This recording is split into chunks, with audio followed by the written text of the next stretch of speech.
Dulu Kiai Sahal itu menginisiasi membantu perekonomian masyarakat di sekitarnya.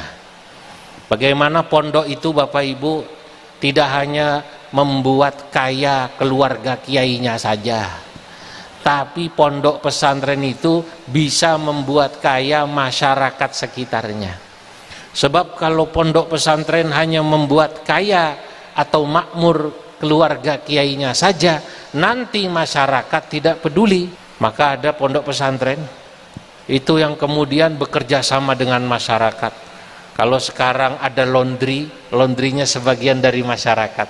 Kalau nanti juga ada yang namanya cateringnya sebagian dari mana? Masyarakat. Sehingga masyarakatnya merasa memiliki akan pondok pesantren itu.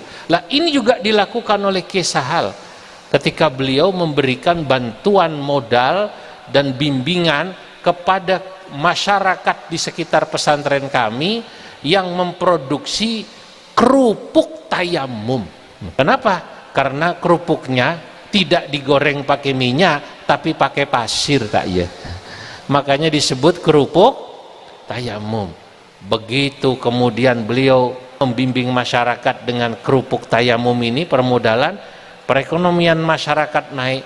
Alhamdulillah, pesantren dan santrinya diajari secara langsung bagaimana kamu para santri, Anda semua para santri, nanti ketika tamat akan bertemu dengan masyarakat. Masyarakat tidak hanya dibina agamanya, tapi juga masyarakat dibina sisi ekonomi, sosial dan lain sebagainya.